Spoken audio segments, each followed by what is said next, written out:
Hello, comrades, and welcome to another video on the Chinese Revolution area of study 2. In this video, we're going to have a look at the first five-year plan, which was an economic model to introduce collectivization and advance socialism in China. So here's a quote from Liu Shaoqi. He said, "The Soviet road is the road all humanity will eventually take," alluding to the fact that the USSR under Stalin had also undertaken various five-year plans to advance socialism on the path to communism. So a little context for the first five-year plan. So prior to the establishment of the PRC in 1949, 50% of Chinese industry was destroyed during successive wars with Japan and the Civil War. So from that period of 1937, when the Sino-Japanese War began, to 1949, when the Civil War ended, 50% of Chinese industry was destroyed. By 1953, the government of the PRC had carried out initial social and political campaigns, including their mass campaigns of thought reform and the Sanfan and Wufan campaigns. They'd brought inflation down to manageable levels. So remember, it was 85,000% inflation in 1949, and that was brought down to 15% in just a couple of years. They also had ensured military control over the nation by spreading the People's Liberation Army throughout the countryside. Now, on the 1st of October 1953, which was the 4-year anniversary of Mao's announcement of the establishment of the PRC, the government announced the beginning of the general line for the transition to socialism, using the USSR as its model for further development, particularly for industrial production.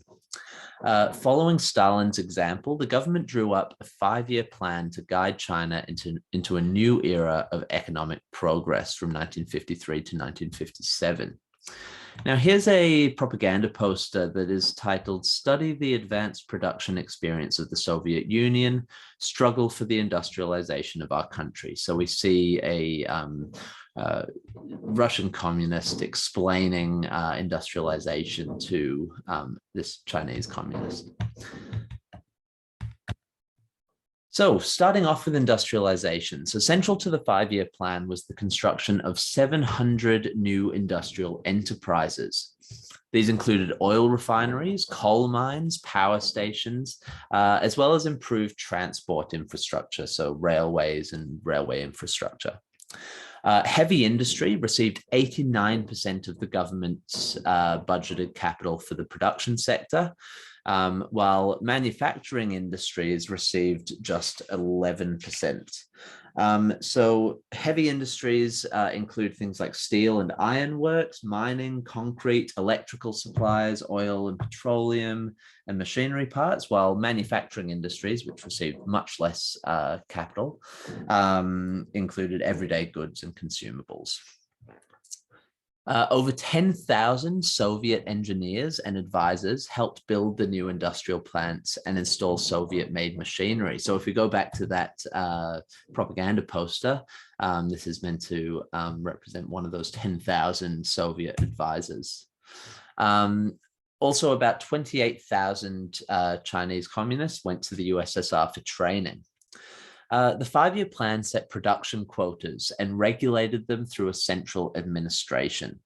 As a result, industrial growth, there was an industrial growth rate of 10 to 16% per year. So it was really successful in terms of industrialization. The urban workforce doubled in size, and real wages of industrial workers increased by a third. So over 30% increase in the wages of industrial workers. To pay for Soviet aid, the CCP imposed heavy taxes on peasants to gain grain for export. We'll find out more about that very, very shortly. In late 1955, with the support of business people, Mao declared that by the end of 1957, all private enterprises would be nationalized. Now, it's interesting that Mao has the support of business people. This really lends credence to the idea that these business people have really been impacted by the Wufan movement and the thought reform campaigns. The fact that they were really pushing for the nationalization of private enterprises. Now, this declaration by Mao in late 1955 was actually completed less than a month later.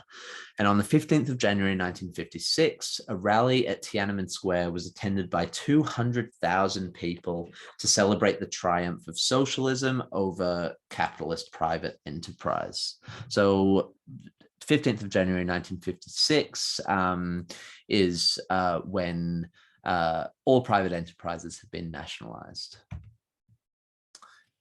Now, agricultural collectivization, that was another huge aspect of the first five-year plan. So we're going to break this down, analyzing it through looking at the challenge that the communists faced, their response to those challenges, and the outcome of their response. So the challenge, China's most important export commodity was grain. So they really needed to produce lots of grain. China owed the USSR for the aid that they received in the five-year plan. So the USSR, as we've just discussed, provided lots of support with the five-year plan. And so China owed the USSR for that. And the CCP sought to increase grain production and secure higher grain taxes. Now, their responses to these challenges, peasants were forced to give up private farming and become employees of government-run collective farms. Now, farming was collectivized in stages. It started off with mutual aid teams of 6 to 10 families. Then they were encouraged to form cooperatives. Now, there were lower agricultural producers cooperatives, which included 20 to 40 households. And there were all the way up to higher agricultural cooperatives of 100 to 300 families. Now, cooperatives were required to sell all their surplus grain to the government at a low price. They also, it was collectivized in the sense that they shared resources, they farmed together. There was no, it was sort of like a commune, but wasn't quite at the people's commune stage, which comes a little bit later with the Great Leap Forward. Now, the outcome of these communist responses, there were debates within the party on the extent and pace of collectivization. So Liu Shaoqi wanted collectivization to slow down, that they were going too fast and couldn't keep up with the pace that farming was being collectivized. Whereas Mao wanted collectivization to speed up. He wanted to see more cooperatives and leading in to try and reduce the impact of private land ownership even further. Peasants lost their property and their freedom. So even though Mao liked the idea of collective farming, it meant that peasants who had gained land through land reform were now starting to lose that land because they had to share it with neighboring families. And food production remained stagnant. So the 1957 harvest increased by only 2%, despite the population growing by 2.2%. So basically, they weren't producing enough grain to feed their growing population. And they certainly weren't producing enough grain to export at the level that the communists wanted. The high tide of 1955. So by early 1955, a majority of the CCP Politburo agreed that agricultural cooperatives could only be implemented carefully and gradually, i.e. going with Liu Shaoqi's insistence that they needed to slow down. Mao clearly did not share this view and appealed directly to provincial CCP party cadres. So by appealing directly to these provincial cadres, he was trying to bypass the central authorities and go directly to the people who would actually initiate the collectivization of agriculture. In July 1955, Mao delivered a speech on the question of agricultural cooperation, in which he criticized those who failed to embrace the high tide of socialism. Mao's appeal to the party cadres placed the initiative firmly back in his hands because, like I said, he was bypassing the central authorities, and the provincial cadres were following suit with what Mao asked of them. So provincial officials launched an all-out drive to bring as many peasants as they could into higher agricultural cooperatives. So even bypassing mutual aid teams, ignoring the idea of lower agricultural cooperatives, and trying to collectivize agriculture more and more and more. By December 1956, about 97% of the peasantry had joined the cooperatives. So agricultural collectivization by the end of 1956 had spread throughout all of China to the point that 97% of peasants were in these cooperatives. Mao told his secretary that he hadn't been as happy since the defeat of Jiang Jieshi. So Mao was really in favor of these cooperatives, and his bypassing the central authorities to go directly to the provincial cadres had worked out in his favor.